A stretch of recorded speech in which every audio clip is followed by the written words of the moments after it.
ბატონებო, საქართველოს პრეზიდენტი ბატონი მიხეილ ყაველაშვილი. პარლამენტში საგაზაფხულო სესია ოფიციალურად გაიხსნა. კანონმდებლობის წინაშე მიხეილ ყაველაშვილი პრეზიდენტის რანგში პირველი ყოველწლიური მოხსენებით წარდგა. რიგით მეექვსე პრეზიდენტმა აქცენტი ქვეყნის შიგნით და მის ფარგლებს გარეთ განვითარებულ მოვლენებზე გააკეთა და ხაზი დიალოგის მნიშვნელობას გაუსვა. პრეზიდენტის სიტყვით გამოსვლას მმართველი გუნდი აფასებს, ამბობენ, რომ მიხეილ ყაველაშვილის გზავნილები ქვეყნისთვის მნიშვნელოვანი და დროულია.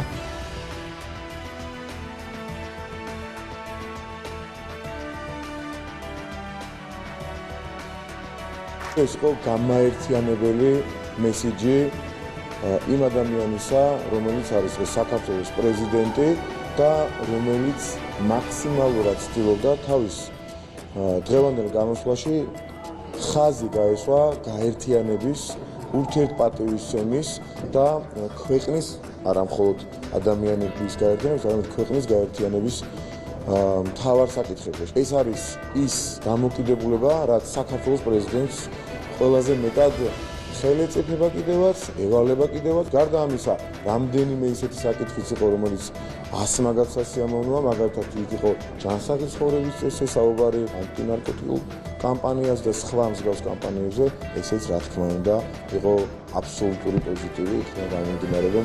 ეს არის ის, რაც გჭირდება და ადამიანი, რომელიც ამას აიღებს თავის თავზე და თუ ეს იქნება პრეზიდენტი, ერთი-ორად სასიამოვნო იქნება. როგორც იქნა საპარლამენტო ტრიბუნასთან ჩვენ ვიხილეთ პრეზიდენტი, რომელიც საუბრობდა ეროვნული ინტერესებიდან გამომდინარე და არ იყო დაწერილი სიტყვა, რომელიც ექვემდებარებოდა გარეთ დაკვეთებს. უმთავრესი იყო ის, რაც მან თავშივე აღნიშნა, რომ მნიშვნელოვანია მშვიდობა, ქვეყნის სტაბილური განვითარება. მან ისაუბრა მრავალ სექტორულ მიმართულებაზე. და რაც ყოველში მოხდა, ის რაც აქამდე არ თქმულა, მან ისაუბრა დემოგრაფიულ საფრთხეებზე, რაც მნიშვნელოვანია და ეროვნული უსაფრთხოების საკითხს წარმოადგენს, როდესაც პრეზიდენტი ამაზე აკეთებს აქცენტს, რა თქმა უნდა, მისი მნიშვნელობა კიდევ უფრო მოიმატებს და ფიქრობ, რომ ეს ეფექტურ გადაწყვეტილებებზეც ადეკვატურად იმოქმედებს. პარლამენტის ხდომის პარალელურად საკანონმდებლო ორგანოსთან მზია ამაღლობელის მხარდასაჭერი აქცია გაიმართა. თავისუფლება მზიას ამ მოთხოვნით პარლამენტთან სხვადასხვა მედია საშუალებების წარმომადგენლები შეიკრიბნენ. მათი განცხადებით 24 დღეა მზია ამაღლობელი მეხუთე პენიტენციურ დაწესებულებაში შიმშილობს, რაც მისი სიცოცხლის ჯანმრთელობას საფრთხეს უქმნის. აქციის მიმდინარეობისას ადგილი ჰქონდა პოლიციასა და აქციის მონაწილეებს შორის ფიზიკურ დაპირისპირებას. აქციის მონაწილეებმა მსვლელობით პარლამენტის გვერდითა შესასვლელთან გადაინაცვლეს, რათა საყვირებით დეპუტატებისთვის ხმა მიეწვდინათ. პოლიცია მათ ტროტუარზე გადანაცვლებისკენ მოუწოდა, რა დროსაც დაპირისპირება და შეხლა-შემოხლა დაიწყო. დაპირისპირების დროს დაშავდა რამოდენიმე ადამიანი, მათ შორის პოლიტიკოსი სოფო ხორგუანი. პუბლიკის ფოტორეპორტიორის ნათია ლევერაშვილის განცხადებით, პოლიციამ ფიზიკური შეურაცხყოფა მიაყენა, ძალის გამოყენებით ჩამოიყვანა, პანდუსიდან მას ხელი დაარტყა და თმაზე მოკაჩეს. ამასთან News on G-ის ინფორმაციით, პოლიცია თავს დაესხა გამოცემის მთავარ რედაქტორს ვანცეტ ხაბეიშვილს, რომელიც გადაუდებელი კვლევებისთვის კლინიკაში იმყოფება.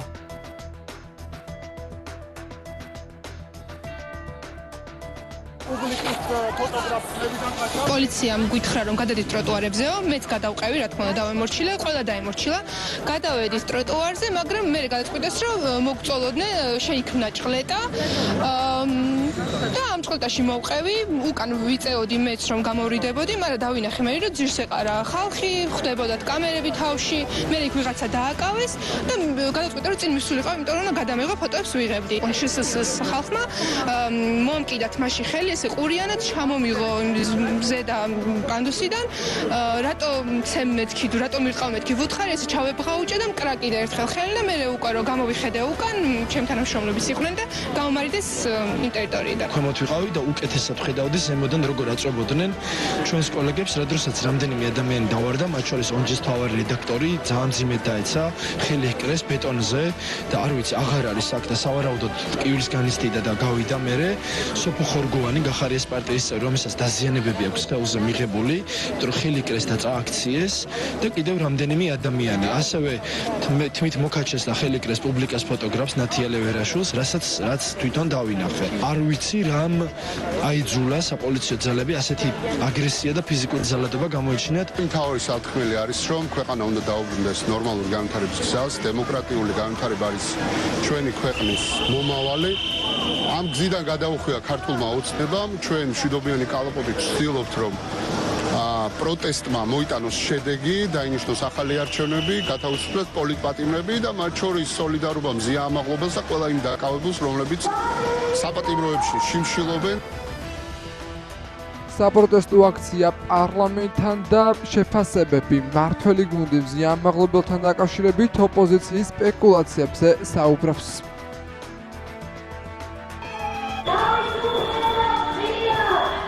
უდიდესი სპეკულაცია იყო გუშინ გამოცემად რაც არის აუცილებლად ბათუმელების მხრიდან თავისივე განკუთვნილის საკითხთან დაკავშირებით.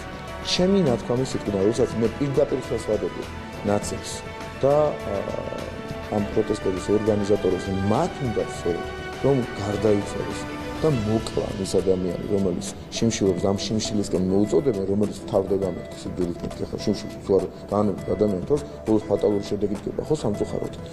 აი ეს უნდათ მეთქი და ამისკენ მოუწოდებენ. ეს უნდათ ამისკენ მოუწოდებენ ყველაფერი ამოწეს შიმშილი თავდება სიძულით, მამუკა მდინარაძე მზია ამაღლობელს. აი ეს არის ბინძური სპეკულაცია, როგორ გატყუებენ მეგობრებო, ვინცაც კიდევ გჯერება თუ კი ვინმე შემორჩენილ ხართ. გულწრფელად რომ გჯერა რომ ჩელიაბინში ვარ და ათასუსულელის, აი ესე გატყუებენ, როგორც ატრენინგებენ ისე იქცევიან, რომ საზოგადოება შეიყვანოს შემთხვევაში ჯერ დააჭერინონ, წააქეზონ დააჭერინონ, შემდეგ იძახონ რომ ის არის რეჟიმის პატიმარი. მიუთითონ შემშილობაზე, გამოიყენონ ინსტრუმენტად. თავად ვიამბობენ ამას. აქ ხიზგებლობა სახელმწიფოსი არის, რომ პოლიციაზე ხელის აღმართვა უნდა იყოს აღკვეთილი მათ შორის პრევენციული მიზნით. თუ კი რომელიმე პატიმარი შიმშილობის საფუძველზე დატოვებს ციხეს, ეს იქნება ნებისმიერ არა მხოლოდ საქართველოს, ნებისმიერი სახელმწიფოს დამანგრეველი, იქიდან გამომდინარე ხვალ ყველა პატიმარი დაეწყო შიმშილობას და ყველა უნდა გაუშვას სახლში. როდესაც ჩვენ ვხედავთ, რომ პირდაპირ ეთერში პოლიციას მისი თანამშრომლების თვალწინ, ტელევიზიის თვალწინ, თუ ამის გარეშე არ აქვს მნიშვნელობა, სახეში ხელს ურტყამს ადამიანი და შემდეგ ეს გინდათ გმირობად გაასაღოთ, ეს არის თქვენი მავნებლობა სახელმწიფოს წინააღმდეგ და თქვენი მავნებლობა მზია ამაღლობელს, ოდიში მომაწყვეტინეთ, მზია ამაღლობელს მოუწოდებთ შიმშილისაკენ, სიკვდილის, თქვენ კლავთ, თქვენი ხელიდან კლავთ მზია ამაღლობელს, იმიტომ რომ მას მოუწოდებთ თქვენი ნებისმიერი ნარატივით შიმშილისაკენ. ქალბატონი მზია ამაღლობელის ჯანმრთელობის მდგომარეობაზე მიმდინარეობს 24 საათიანი დაკვირვება და მონიტორინგი შესაბამისი უწყებების მხრიდან. რა თქმა უნდა, ძალიან სამწუხარო ფაქტი არის, რომ ეს ქალბატონი შიმშილობს, თუმცა ისიც უნდა გვაუწყდება, რისთვის არის ეს ქალბატონი დაკავებული, როდესაც მას უწოდებენ პოლიტპატიმარს, ხომ ეს რა თქმა უნდა არის აბსურდი, ეს არის არასწორი. ძალიან ცუდი არის, რომ მოუწოდებენ ეს რადიკალური ოპოზიციური პარტიის წევრები და კოლექტიური ნაცმოძრაობა, რომ გააგრძელოს შიმშილობა, ვინაიდან ისინი ნატრულობენ, რომ მისი მდგომარეობა სამწუხაროდ დამძიმდეს, როგორც ინსტრუმენტს ისე უყურებენ. ადმინისტრაციულ სამართალდარღვევათა და სისხლის სამართლის კოდექსებში შესატან ცვლილებათა პაკეტს სავარაუდოდ მიმდინარე სასესიო კვირაში განიხილავენ პარლამენტის პლენარულ სხდომაზე. ინიციატივა ქართულ ოცნებას ეკუთვნის.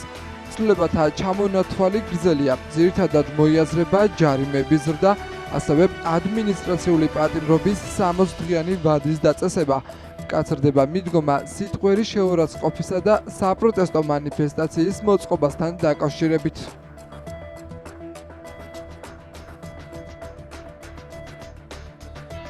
ებში აპირებენ ახალგაზრდების გაშვებას, ვისაც უნდა საკუთარი ქვეყანა, საკუთარი სამშობლო იხილოს ევროკავშირში. დასავლური სივრცე ფაქტობრივად აკრძალა ხელისუფლებამ, რომელმაც მოახდინა ძალაუფლების უზურპაცია. ამიტომ ჩვენ გვჭირდება ერთადერთი გზა, წავიდეთ ბოლომდე, შევასწრეთ ამ რეჟიმს და მივიღოთ ის, რაც ჭირდება ქართულ საზოგადოებას, ახალი არჩევნები და პოლიტპატიმრების გათავისუფლება. ეს ცვლილებები გამოწვეულია იმ შიშით, რასაც ცნობს ქართული ოცნების ხელისუფლება. მათ უნდათ რომ შიში გადასცდონ საზოგადოებას და ამიტომ ქაღალდზე კიდევ უფრო ამკაცრებენ კანონებს და ეს ტრაგიკულია, რომ საქართველოს კანონმდებლობა დღეს უფრო მკაცრებდა რუსეთისა და ბელარუსის. თუმცა ეს ქაღალდზე მიღებული კანონები ქართულმა ხალხმა აჩვენა, რომ ფეხებზე კიდია ყველას. ივანიშვილის რეჟიმი, რომელმაც ვერაფრით ვერ დაამარცხა სახალხო პროტესტი, ფეხდაფეხ დასდევს მომიტინგეებს, ახალ და ახალ ავტორიტარულ კანონებით ცდილობს, რომ ამენაირად ივანიშვილის ფული და ძალაუფლება გადაარჩინოს. დაანონსებული დიქტატურა, რომელიც ჩვენ გუშინ ვნახეთ, არის კიდევ ერთხელ შიშის და სისუსტის გამოხატულება ივანიშვილის მხრიდან და ამას აუცილებლად მოყვება კიდევ უფრო მძლავრი პროტესტი. ყველა ის ცვლილება, რომელიც შედის საქართველოს მოქმედ კანონმდებლობაში, ემსახურება ერთადერთ მიზანს იქნეს აღკვეთილი ნებისმიერი მცდელობა ქვეყნის დესტაბილიზაციის და აი რაღაც აპარტეიდული ხაზით, მცირე ჯგუფებით საზოგადოების მოსახლეობის მათ ნებაზე, მათ პოლიტიკურ შეხედულებაზე ზემოქმედების მოხდენის. ქვეყანას სახელმწიფოს უნდა გააჩნდეს ეფექტური მექანიზმები საკუთარი უფლებამოსილება განახორციელოს ბოლომდე და სრულყოფილად. დამლაგებელი რომ დამლაგებელია, შეეხება მასაც და ვერ დამლაგებელს მიაყენებს ძიმე შეურაცხყოფას და ვერ დააბულინგებს. და გუშინ წირო სოციალურ ქსელებში იწერებდა რა წერდნენ იცით? სუნთქვა აგიგზავნეს სოციალურ ქსელებში. სუნთქვა. თქვენ სუნთქვა თუ მიგაჩნიათ რომ ვიღაცას უნდა ურტყათ და დედააგინოთ, ეს არ არის სუნთქვა. არსებობს დადგენილი ნორმა და მის ინტერპრეტირების ორგანოები. დაგეგმილი პროვოკაცია მომიტყეს პირადად მე. ერთის სუბიექტი შემდეგ ობიექტი აღმოჩნდა იყო ქალბატონი, რომელიც ჩემ მეზობელია და რაც იკადრა ნახეთ. ორ შემთხვევაში ისეთი პასუხი მიიღეს, რომ არც გაავრცელეს. სამწუხაროდ მე არ მქონდა იქ გადაღების საშუალება. არც გაავრცელეს. ანუ თქვენ თუ პოლემიკასთან დაკავშირებით გინდათ ინტერპრეტირება, პოლემიკა არ შეიძლება იყოს ობიექტად. USAID-ის საქმიანობა და დახარჯული მილიონები. ამერიკის შეერთებულ შტატებში სხვა ქვეყნების, მათ შორის საქართველოს საშინაო პოლიტიკაში ჩარევაზე უკვე ღიად საუბრობენ. განცხადება შტატების მთავრობის ეფექტიანობის დეპარტამენტის მრჩეველმა გააკეთა.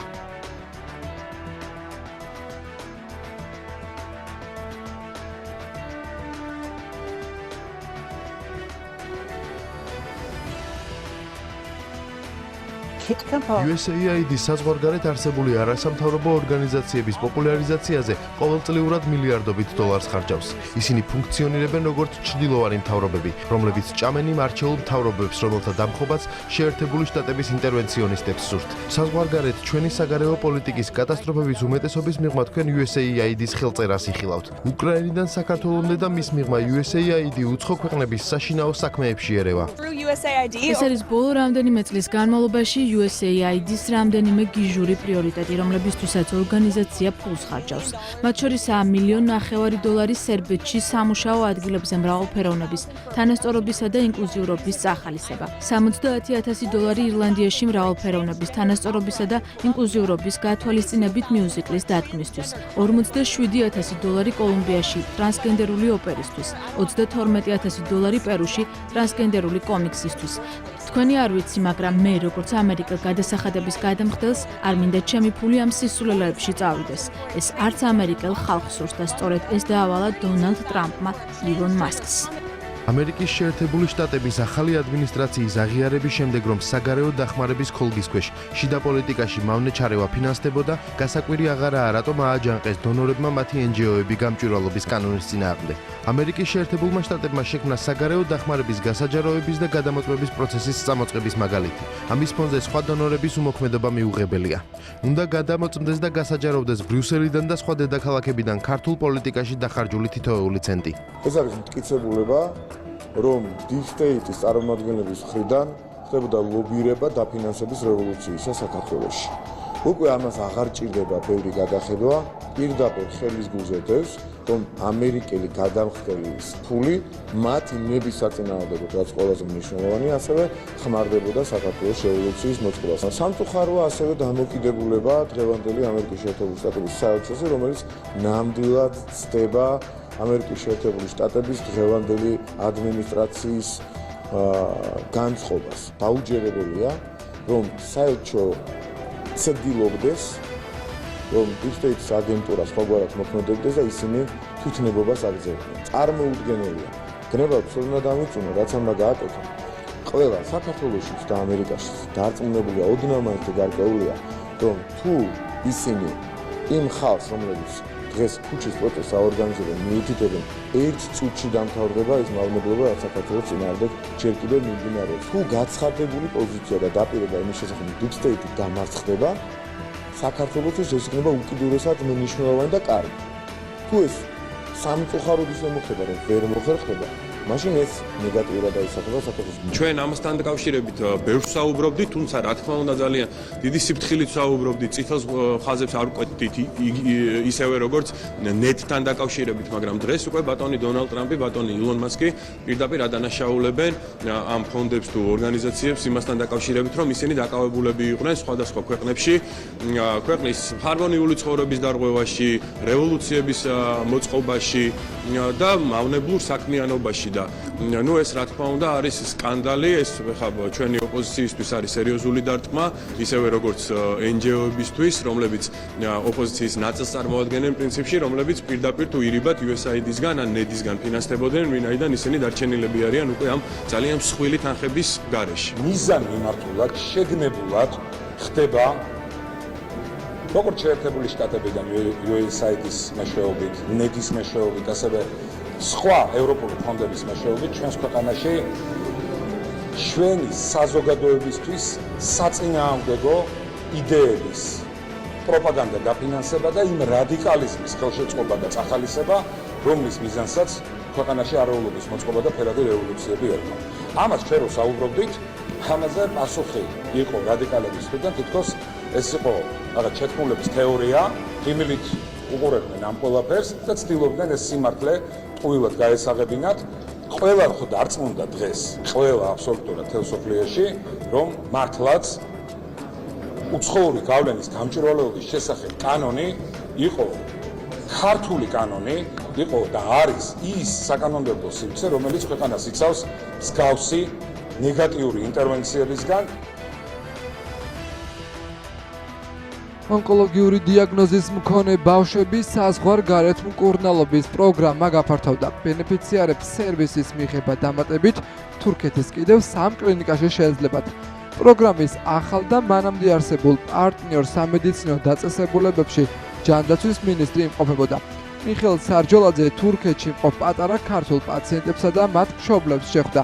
ბენეფიციარების მკურნალობის პროცესს გაეცნო და კლინიკებში მათთვის ხელმისაწვდომი მომსახურების შესახებ დეტალური ინფორმაცია მიიღო. ონკოლოგიური დიაგნოზის მქონე ბავშვების საზღვარგარეთ მკურნალობის პროგრამა 2023 წლის აგვისტოდან მოქმედებს. სამკურნალო პაკეტი მოიცავს დიაგნოსტიკასა და სტანდარტული მკურნალობის კურსს, ქიმიოთერაპიას, სხივურ თერაპიას, ოპერაციულ ჩარევასა და პროტონ თერაპიას.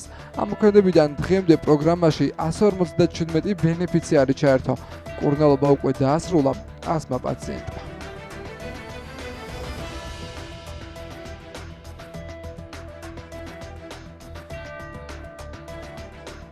თურქეთის რესპუბლიკაში, სტამბულში მოვინახულეთ რამდენიმე კლინიკა, რომელი კლინიკაც მონაწილეობს იმ პროგრამაში, რომელსაც ახორციელებს საქართველოს მთავრობა, ჯანდაცვის სამინისტრო. ვფიქრობ, რომ წარმატებულია ეს პროგრამა და საზოგადოდ უნდა აღინიშნოს, რომ ამ მიმართულებით სახელმწიფოს მიერ გადადგმული ნაბიჯები ერთმნიშვნელოვნად არის საუკეთესო ინტერესების სამსახურში, რასაც მოითხოვს ბავშვის საუკეთესო ინტერესები. სოლიდარობის ფონდში 0-დან 18 წლამდე ონკოლოგიურ ბავშვთა პროგრამა ამოქმედდა 2023 წლის 1 აგვისტოს. სტამბულში პროგრამის პროვაიდერი იყო 3 კლინიკა, რომელთა რიცხვი გაიზარდა და ამ წუთას მომწოდებელი პროგრამის არის 6 კლინიკა.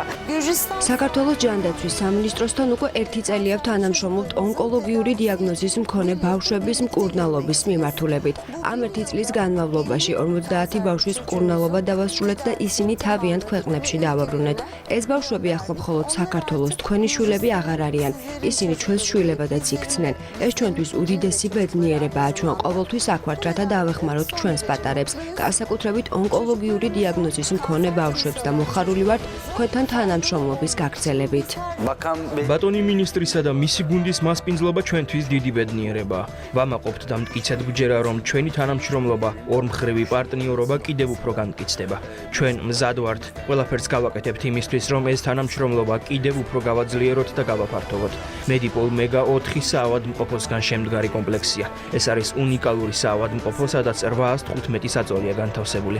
ტექნოლოგიური თვალსაზრისით ჩვენი კლინიკა ძალიან განვითარებულია. აქ ყველაზე თანამედროვე და უმაღლესი ტექნოლოგიები გვაქვს წარმოდგენილი. უნგრეთის პრემიერ-მინისტრი ვიქტორ ორბანი წელს, რომ დონალდ ტრამპის თეთრ სახლში დაბრუნების გამო ევროკავშირს რთული დღეები ელის. ასევე რთულ ვითარებაში აღმოჩნდებიან ბრიუსელში ბიუროკრატები. ორბანი აცხადებს, რომ დონალდ ტრამპი პირველ რიგში ამერიკის შეერთებული შტატების ინტერესების დაცვაზე იზრუნებს და არსებული მსოფლიო სავაჭრო წესებით შეცვლის გამო ევროკავშირს მოუწევს ახალ რეალობასთან შეგუება. ორბანი ევროკავშირს ურჩევს ამერიკის შეერთებულ შტატებთან ეკონომიკური ურთიერთობების შესანარჩუნებლად ვაშინგტონთან შეთანხმების გაფორმებაზე იმუშაოს.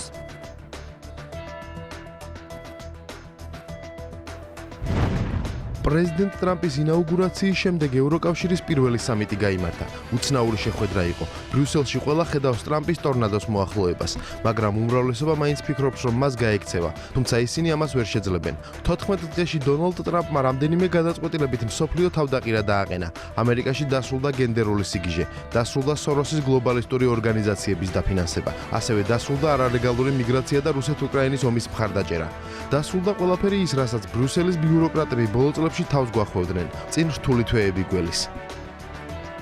როგორც კი ქართველი პოლიციელის მიერ ძალის გამოყენება გადასდება ევროპელი პოლიციელის ძალის გამოყენების ზღვარს, პირველები ვიქნებით, ვინც მათ ამაზე ვუსაყვედურებთ.